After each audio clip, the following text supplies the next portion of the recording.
Good afternoon student. Last video में हमने cycloalkane के संदर्भ में जो बेयर का सिद्धांत था उसके लिमिटेशंस चेक किए थे और उसमें हमने एक लिमिटेशंस क्लेरिफाई कर दी थी और वो जो लिमिटेशंस थी वो क्या है, एक बार हम उसको एक बार इनिशियली डिस्कस करते हैं। तो टॉपिक अपना चल रहा था बेयर सिद्धांत की सीमाएं, बेयर सिद्धांत की सीमाएं, limitations of Baeyer theory. Okay, तो इसमें जो पहली जो लिमिटेशंस थी वो ये थी, बेयर ने क्या कहा था, साइक्लोपेंटेन मोर स्टेबल होती है। इसके हिसाब से साइक्लोहेक्सेन और साइक्लोपेंटेन में साइक्लोपेंटेन मोर स्टेबल कही, लेकिन जब हाइड्रोजनीकरण करवाया गया साइक्लोपेंटेन और साइक्लोहेक्सेन का, तो साइक्लोहेक्सेन उस हाइड्रोजनीकरण अभिक्रिया में पार्टिसिपेट नहीं करती। मतलब सीधा साफ था कि साइक्लोएल्केन स्टेबल है, इसलिए वो रिएक्शन प्रोसीड नहीं करती। जबकि साइक्लोपेंटेन अभिक्रिया करके किस में चेंज हो गई थी, जो एन पेंटेन है, एक स्ट्रेट चेन है, उसमें ये कन्वर्ट हो गई थी, जो ये रिप्रेजेंट करता है कि साइक्लोपेंटेन लेस स्टेबल होती है, जबकि बेयर ने साइक्लोपेंटेन को मोर स्टेबल कहा था। तो ये लिमिटेशन थी कि वास्तव में ऐसा क्यों है, बेयर सिद्धांत इस थ्योरी को एक्सप्लेन नहीं कर सका। इसके बाद हम दूसरी लिमिटेशंस की बात करते हैं। लिमिटेशन सेकंड ये है कि साइक्लोहेप्टेन और साइक्लोब्यूटेन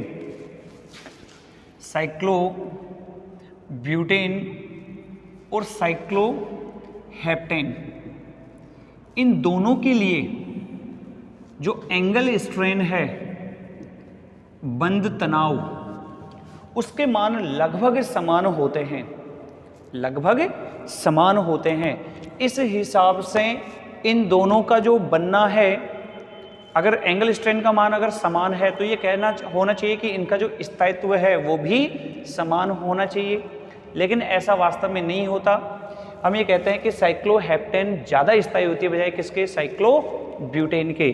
तो जो सेकंड लिमिटेशंस हैं बेयर सर की वो यही थी कि एंगल स्ट्रेन के हिसाब से साइक्लोब्यूटेन और साइक्लोहेप्टेन बराबर स्थायी होनी चाहिए, लेकिन ऐसा नहीं होता। लेकिन साइक्लोब्यूटेन की तुलना में साइक्लोहेप्टेन मोर स्टेबल होती है। इस सिद्धांत को भी, इस पॉइंट को भी बेयर सिद्धांत नहीं समझा पाया। इसके बाद जो इसकी थर्ड लिमिटेशंस थी वो ये कहती है कि अगर हम रिंग साइज बढ़ाते हैं, वलय का आकार बढ़ाते हैं, तो वलय का आकार बढ़ाने के साथ साथ वलय स्थायी हो जानी चाहिए। लेकिन जब उनके लिए दहन ऊष्मा की बात की जाती है, दहन ऊष्मा के मान के आधार पर जब इसको दर्शाया जाता है, तो ये पाया गया है कि जो वलय, बड़ी वलय होती है वो स्थायी होती है और आसानी से दहन अभिक्रिया में पार्टिसिपेट नहीं कर पाती। मतलब यह है कि जो दहन ऊष्मा का मान है उसके आधार पर उस यौगिक में या उस साइक्लोएल्केन में विकृति नहीं होती, जो ये प्रदर्शित करती है इनके स्थायित्व को। मतलब जो दहन ऊष्मा है वो किस पे डिपेंड कर रही है, रिंग साइज पर। वलय बढ़ेगी तो दहन ऊष्मा बढ़ेगी, मतलब वो विघटित हो जाएगी। लेकिन जब बड़ी रिंग बनती है तो उसमें दहन ऊष्मा का मान कम हो जाता है, कारण है उसका स्थायित्व। बेयर सर इस पॉइंट को भी एक्सप्लेन नहीं कर पाए कि अगर रिंग साइज बढ़ती है तो उसकी दहन ऊष्मा में परिवर्तन कम क्यों होता है, या उसकी दहन ऊर्जा का मान, दहन ऊष्मा का मान कम क्यों होता है। ये इसकी तीसरी ड्रॉबैक्स थी। अगर हम चौथी ड्रॉबैक्स की तरफ जाएं, इसकी लिमिटेशंस की बात करते हैं, चौथी कमी की तरफ जब हम जाते हैं तो ये कहा जाता है कि बेयर सर ने कहा था कि अगर वलय के सभी कार्बन हैं, जितने भी कार्बन परमाणु है वो क्या होनी चाहिए, तलीय होनी चाहिए। याद कीजिए, इसी आधार पर हम sp3 संकरण की भी बात की थी। तो बेयर सिद्धांत क्या कहता है कि कोई भी साइक्लोएल्केन होती है तो वो समतलीय होनी चाहिए, एक तल में उपस्थित होनी चाहिए। लेकिन जैसे जैसे रिंग साइज बढ़ती है, जैसे जैसे रिंग साइज बढ़ती है, वास्तव में वह वलय या तल पर उपस्थित नहीं होती। चौथा पॉइंट क्या है, बेयर के अनुसार वलय समतलीय होती या होनी चाहिए, वलय समतलीय होनी चाहिए, लेकिन ऐसा नहीं है, ऐसा नहीं है। याद कीजिए, जब अपन साइक्लोहेक्सेन की स्टेबिलिटी की बात करते हैं तो वहाँ पे दो प्रकार की अवस्थाएं बनती है, एक बोट फॉर्म और एक चेयर फॉर्म। अब बोट फॉर्म बने चाहे चेयर फॉर्म बने, जो एटम्स हैं वो तल के ऊपर और तल के नीचे स्थित हो जाते हैं। मतलब यहाँ पे सीधी सी बात है कि वो इस प्रकार के जो कारण था उसकी व्याख्या नहीं कर सका कि ये तल के ऊपर और नीचे क्यों चले जाते हैं। इनका सिंपल सा कंसेप्ट था कि ये तलीय होते हैं, जबकि ऐसा नहीं होता। साइक्लोएल्केन स्टेबलाइज्ड होने के लिए तल के ऊपर और तल के नीचे भी विस्थापित या व्यवस्थित होती है। अगर नेक्स्ट इसके अगर बात करते हैं तो इसमें एक साइक्लोएल्केनों के लिए ये कहा गया है कि इनमें जो सिग्मा बंध बनते हैं अधिक संख्या में, इसकी वजह से ये स्थायी होनी चाहिए। जैसे जैसे रिंग साइज बढ़ेगी नंबर ऑफ सिग्मा बॉन्ड्स बढ़ेंगे, और नंबर ऑफ सिग्मा बॉन्ड बनते हैं, इसका मतलब सिग्मा बॉन्ड का जो निर्माण होता है वो कैसे होता है, अक्षीय अतिव्यापन से होता है। अक्षीय अतिव्यापन से जो मॉलिक्यूल बनेगा या जो बॉन्ड बनेगा वो स्टेबल होता है। तो इस हिसाब से वो रिंग क्या हो जानी चाहिए, स्टेबलाइज्ड हो जानी चाहिए, लेकिन ऐसा भी नहीं होता। जैसे जैसे रिंग साइज बढ़ती जाती है number of sigma bonds increase होंगे, एक्सियल ओवरलैपिंग बढ़ेगी तो भी मॉलिक्यूल अनस्टेबिलिटी की तरफ चला जाता है। जैसा हम कहते हैं 6 मेंबर से जब 7 मेंबर में कन्वर्ट होते हैं, number of sigma bond increase होते हैं, तो उसके बावजूद 6 मेंबर से लेस स्टेबल हो जाती है 7 मेंबर रिंग। लेकिन वास्तव में ऐसा क्यों होता है, बेयर सर इस पॉइंट का भी एक्सप्लेनेशन नहीं कर सका। तो number of sigma bond increase then stability increase, but ऐसा नहीं होता। तो ये ऐसे कुछ लिमिटेशंस थी, एक बार हम फिर से रिपीट कर रहे हैं। पहली जो लिमिटेशंस थी वो साइक्लोपेंटेन और साइक्लोहेक्सेन के संदर्भ में दी उन्होंने, कि साइक्लोहेक्सेन और साइक्लोहेप्टेन, बेयर के सिद्धांत के अनुसार साइक्लोपेंटेन मोर स्टेबल होनी चाहिए, लेकिन ऐसा नहीं है, ये हाइड्रोजनेशन रिएक्शंस में पार्टिसिपेट कर जाती है। दूसरी लिमिटेशंस कि साइक्लोब्यूटेन और साइक्लोहेप्टेन में जो एंगल स्ट्रेन होता है, बंद तनाव का मान होता है वो समान होता है। इस हिसाब से दोनों समान स्थायित्व रखनी चाहिए, लेकिन ऐसा नहीं होता। साइक्लोहेप्टेन ज़्यादा स्टेबल होती है बजाय किसके, साइक्लोब्यूटेन के। नहीं समझा जाए। तीसरी बात उन्होंने कही कि दहन ऊष्मा, अगर रिंग साइज बढ़ाते हैं तो दहन ऊष्मा का मान बढ़ता है, लेकिन वास्तव में ऐसा नहीं पाया गया। रिंग साइज बढ़ने से उसकी दहन ऊष्मा में कमी आ गई। इस सिद्धांत की व्याख्या, इस पॉइंट की व्याख्या भी बेयर जो सिद्धांत है वो नहीं कर पाया। चौथी उन्होंने ये कही कि साइक्लोएल्केनों में sp3 संकरण होता है और वो एक तल पर व्यवस्थित होती है, जिनसे उनकी स्टेबिलिटी बढ़ती जाती है। लेकिन वास्तव में ये देखा गया कि जो वलय समतलीय होनी चाहिए वो नहीं होती, सभी वलय समतलीय नहीं होती। कुछ वलय ऐसी होती हैं जो तल के ऊपर और तल के नीचे भी स्थित हो जाती है। क्यों होती है, बेयर सर इस पॉइंट को भी नहीं समझा सके। और पांचवा और अंतिम इसकी जो लिमिटेशंस थे वो ये एक्सप्लेन करती है कि अगर नंबर ऑफ सिग्मा बॉन्ड आप बढ़ाते हो, सिग्मा बॉन्डों की संख्या बढ़ाते हो, तो मॉलिक्यूल स्टेबिलिटी की तरफ जाना चाहिए, क्योंकि सिग्मा बॉन्ड अक्षीय अतिव्यापन का परिणाम होता है। लेकिन वास्तव में जब रिंग साइज बढ़ाते हैं तो मॉलिक्यूल की अनस्टेबिलिटी बढ़ती जाती है। क्यों बढ़ती है, बेयर सर इस सिद्धांत की व्याख्या भी नहीं कर सके। तो ये ऐसे 5 ऐसे लिमिटेशंस थी जिनके द्वारा बेयर सिद्धांत को हम कंप्लीटली साइक्लोएल्केनों के लिए नहीं अप्लाई करते। इसके बाद हम बात करते हैं एक नेक्स्ट अलग टॉपिक के लिए, जिसमें अपन बात करते हैं कि कुछ ऐसे भी यौगिक होते हैं जिनमें तनाव नेग्लिजिबल हो जाता है, तनाव कम हो जाता है।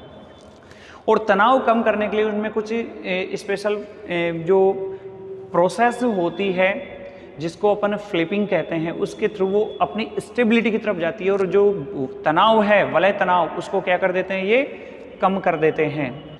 तो यहाँ से हम एक नया टॉपिक स्टार्ट करेंगे जो बेयर सर के थ्रू ही दिया गया था। क्योंकि देखो इन्होंने क्या कहा था, वास्तव में जो चौथी लिमिटेशन है वो क्या कर रही है कि वलय कैसी होनी चाहिए, समतलीय होनी चाहिए। इसी बेसिस पे उन्होंने एक नया सिद्धांत प्रतिपादित किया कि जो वलय है उसमें उसके तनाव को किस प्रकार कम कर सकते हैं।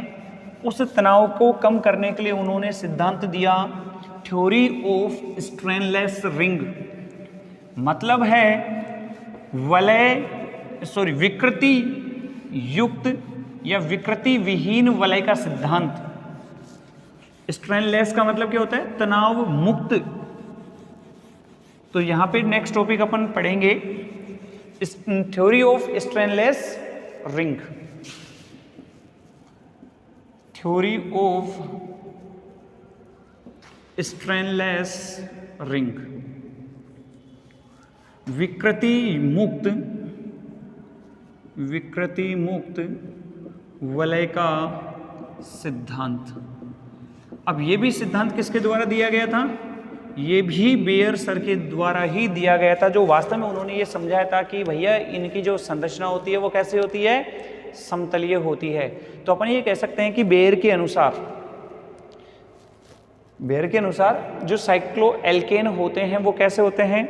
समतलीय होते हैं, और समतलीय होने की वजह से वो स्थायित्व को प्राप्त करती है। लेकिन उस समतलीय संरचना में उसके जो स्थायित्व का जो रीजन होता है समतल संरचना में, वो किसकी वजह से होता है? वो होता है उसके कोणीय विकृति। जो उसका स्थायित्व होता है, कोणीय विकृति का मतलब अपन क्या कहते हैं? जो एंगल स्ट्रेन होता है, जितना कम एंगल स्ट्रेन होगा वह उतनी ही ज्यादा स्टेबल होती है, इनवर्सली प्रोपोर्शनल है।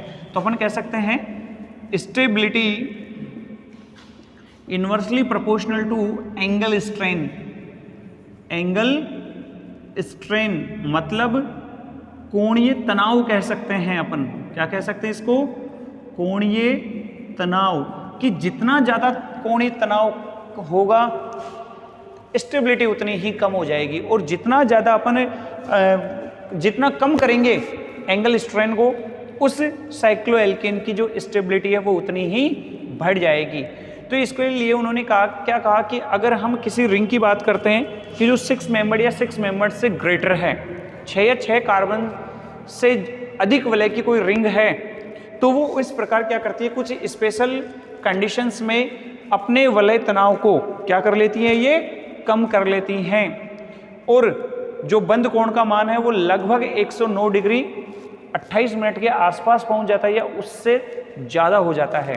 ये भी चीज़ अपन ने पहले ही ऑलरेडी मेंशन कर ली है कि अगर बंद तनाव कोण का मान 109 डिग्री 28 मिनट से कम हो तो तनाव बढ़ता है। अगर एंगल स्ट्रेन का मान कहाँ हो? 109 डिग्री और 28 मिनट के से ज़्यादा हो तो तनाव कम हो जाता है।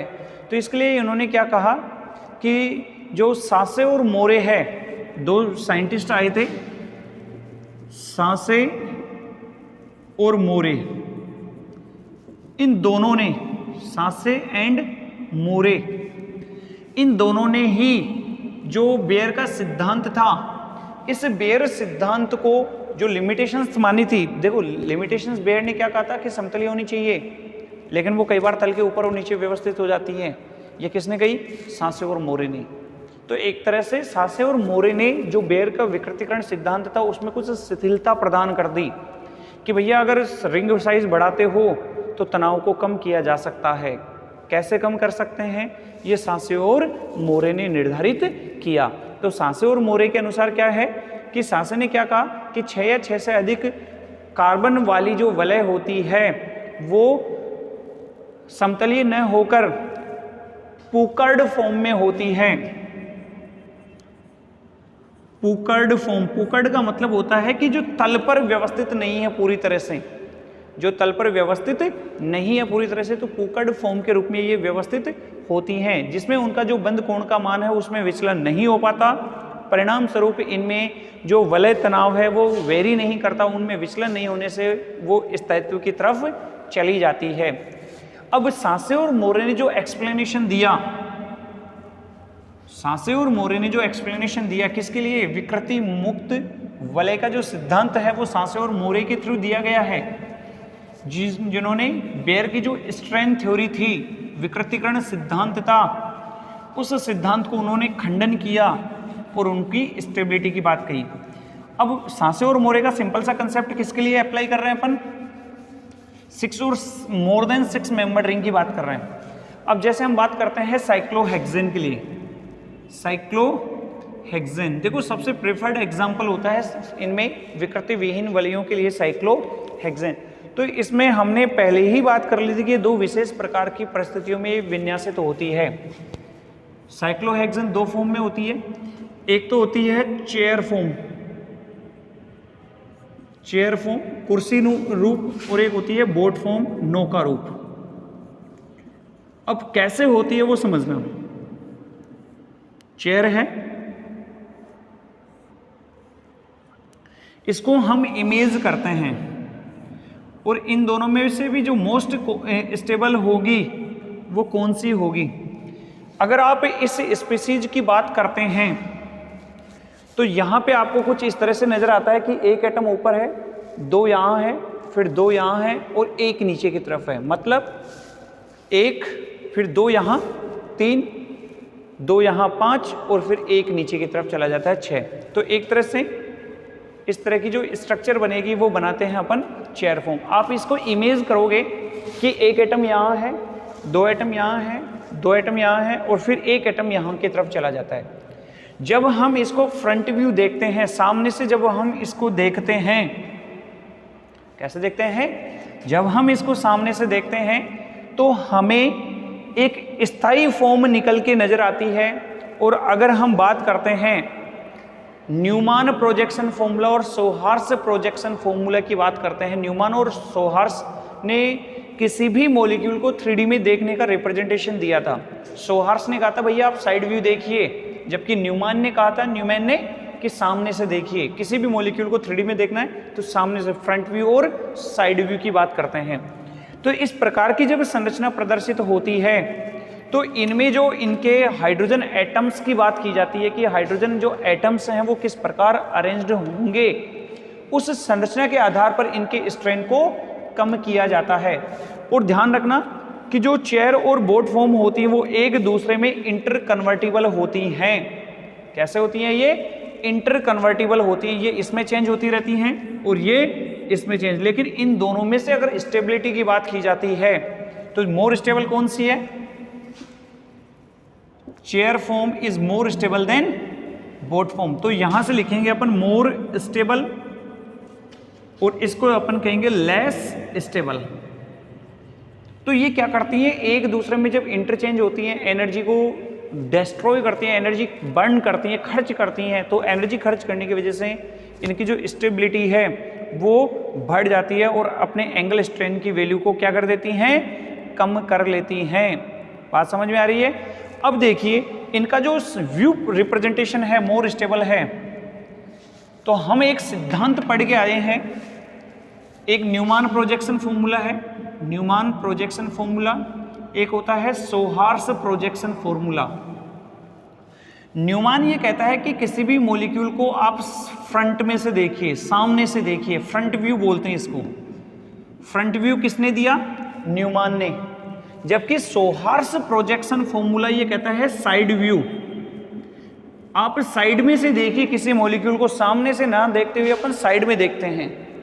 और साइड में देखने से जब हम इसको न्यूमान की बात करें चाहे सोहार्स की बात करें, जब हम इसका फ्रंट व्यू रिप्रेजेंटेशन अपन करते हैं, क्या करेंगे? फ्रंट व्यू रिप्रेजेंटेशन कर रहे हैं अपन। तो फ्रंट व्यू यहां से अपन लिख रहे हैं फ्रंट व्यू, सामने से देख रहे हैं। तो सामने से देखने पर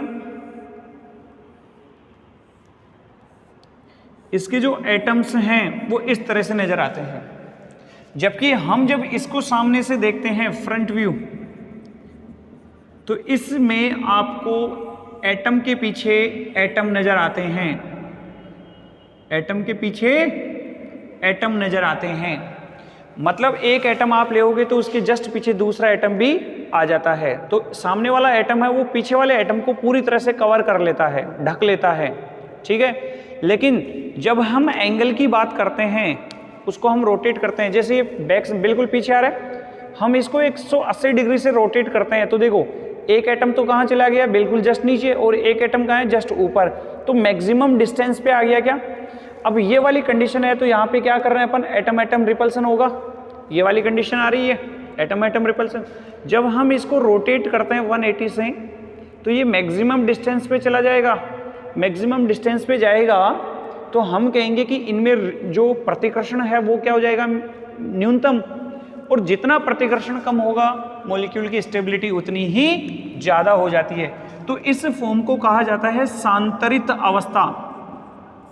सांतरित अवस्था जिसको अपन कहते हैं स्टेगर्ड फॉर्म, स्टेगर्ड फॉर्म। जबकि अगर हम एटम के पीछे एटम की बात करते हैं, बिल्कुल एटम के पीछे एटम जब ले आते हैं तो इनमें रिपल्सन मैक्सिमम हो जाता है, रिपल्सन बढ़ेगा। रिपल्सन बढ़ने की वजह से ये अनस्टेबिलिटी की तरफ चले जाते हैं। इस फॉर्म को कहा जाता है ग्रसित अवस्था। कौन सी अवस्था कहा जाता है? ग्रसित अवस्था, जिसको अपन बोलते हैं एक्लिप्स्ड फॉर्म। एक्लिप्स्ड फॉर्म कहा जाता है। तो इसलिए क्या करते हैं कि जब ये फ्लिपिंग करती है, इंटरचेंज होती रहती हैं, चेयर फॉर्म बोट में, बोट फॉर्म चेयर में, मतलब ये कह सकते हैं कि जो स्टेगर्ड है वो ग्रसित में, एक्लिप्स्ड में चेंज होती है, और वो एक्लिप्स्ड है वो स्टेगर्ड में।